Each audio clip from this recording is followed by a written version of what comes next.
They say bowling is a dying sport.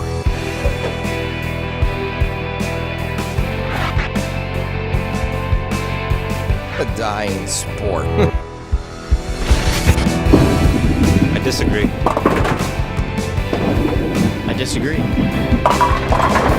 I disagree.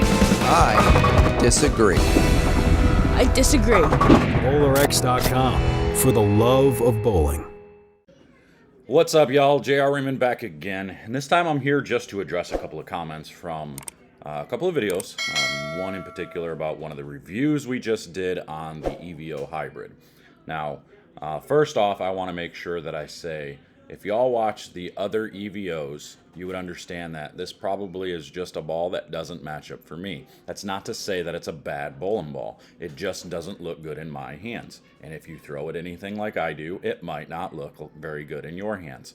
It's not the layout, it's not the surface, it just doesn't match up for me.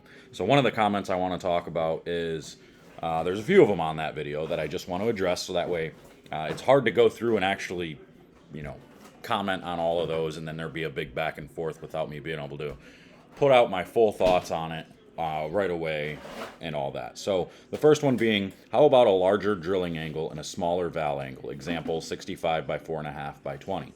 So essentially that makes it a lot like my old layouts. And if you remember, I used to use 45 by 4.5 by 45, which is still a pinup layout for me.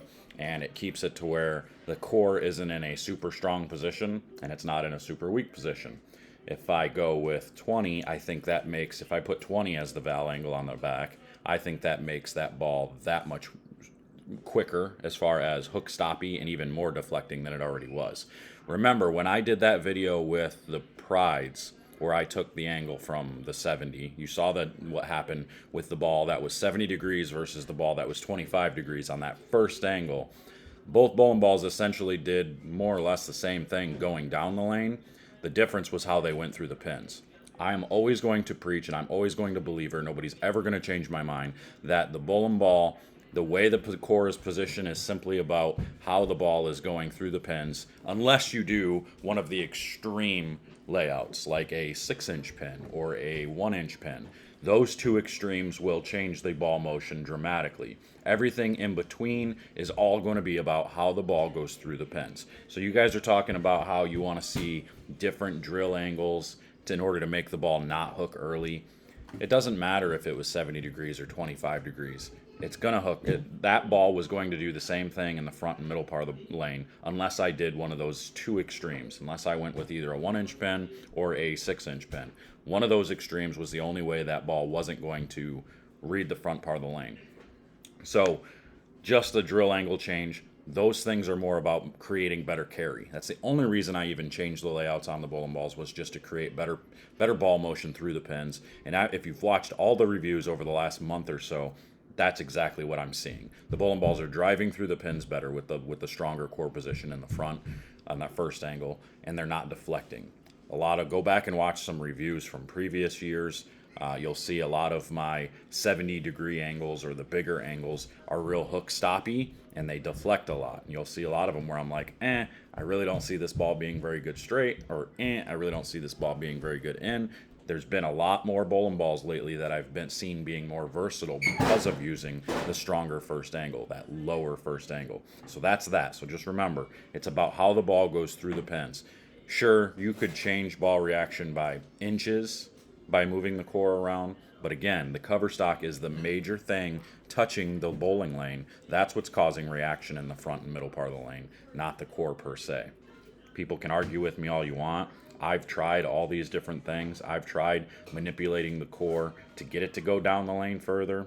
Doesn't work. It's all about how the ball just goes through the pins for me, especially at higher speeds. You got to remember, if I were to throw the ball super slow, sure, the core action is going to take over, because go watch my video about does CG matter and a symmetrical ball.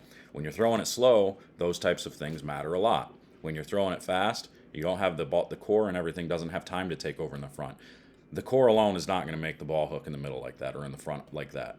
So it's not possible, not at 15, 16, 17 miles an hour. It's just not going to happen. So at slower ball speeds, maybe I would agree with you guys, but at my ball speed, not happening. So it's not the layout. Some other ones. Let me see here. Here's another one. Wow, this ball is extremely early and strong.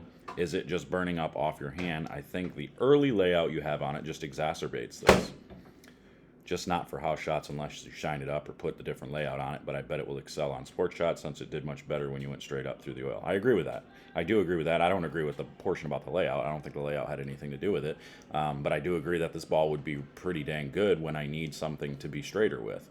It's going to be another one of those balls that when I'm bowling on shorter patterns, it's probably going to make the bag. It's very smooth, continuous for me. The deflection came from trying to play angles that you would play on a house shot that it just didn't really like for me. Let me see here. Another one that says makes me wonder how it would roll with more of a 70 by 45 by 30 layout. Again, the 30 is just how quick it's going to respond. If I go with a lower third angle, that's just going to make it respond that much more to friction. It's just going to make it stop and deflect that much more. I've done all the research on this. I've tried all that. That's what happens. You start putting the lower third angle to make the pin taller, it just makes it more responsive to early friction. When when it's already seeing early friction, that stronger third angle isn't going to make it less responsive. It makes it more responsive. That's just how it goes. This one cracks me up. Seems JR is trying to get Brunswick to pay him after putting a weak layout on a ball and then complaining about it. This guy obviously didn't pay much attention. His screen name is The Guy. Kind of funny. He's made a couple other comments on stuff. He's just trolling now at this point. But I think it's kind of funny. Calling this a weak layout when everybody else is like, I think you should have put a weaker layout on it. That's pretty funny. Good job trolling, though. You failed. You should have tried lowering the ball speed to see the difference in the pickup at the break point. Lowering the ball speed would have made that core actually pick up a little bit more, like I just said. That would have probably made it a little different. Honestly, almost every ball looks identical to me going down the lane on any review from anyone. This is actually the first one I've seen that looks bad. I mean, I guess I don't even know how to comment to that.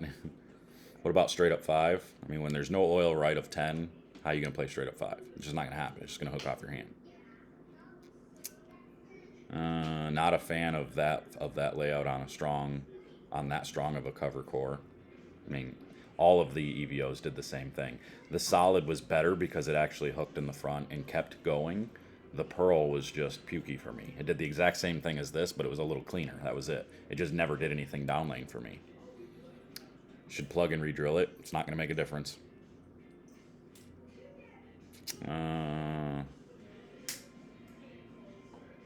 Might want to leave that ball at home. Yeah, and that's pretty much it. But I did want to just kind of comment on a couple of those so you guys really understood where ball reaction comes from or why this ball was doing what it was doing. It wasn't doing anything bad per se. It just I was showing you where it was going to be good and where it wasn't going to be good. And obviously for me, it's not going to be good playing further left. The funny, crazy thing is I've had a couple of people who've drilled this ball who see it the opposite of what I've seen it. And that's going to happen. They say it was a ball that was clean and got down lane and went left for them. That's going to happen. Everybody throws it different, so you're going to see different ball reactions. I'm just telling you what I see and how I think this ball will fit out there. So just going to give you the honest opinion. Sorry if you don't like it. I really am not here to try and please anybody, to be completely honest with reviews. I'm trying to get people to understand what is seen out of bowling balls, how bowling balls react, and how the layout and the covers and stuff can kind of combine to make ball reactions. So again, remember, core is going to be more so about going through the pins than it is reacting in the first 40 feet of the lane. So just keep that in mind. You can try and change my mind all you want, but you're not going to do it. You know, it goes right back to the whole argument about do layouts matter? Yes, layouts matter because you can put a wrong layout on it for somebody and make it roll like poop. But as far as all the in-between layouts, they're all basically the same. Again, you're not going to see a physical difference on the lane. You're going to more see the difference of it going through the pins. Go back and watch that Mode of Pride video where I put two different layouts on two on the same ball, and you'll see it was just basically how the ball went through the pins, and that was it. So, hope this helps. I'm out of here, and until next time, we'll see you guys later.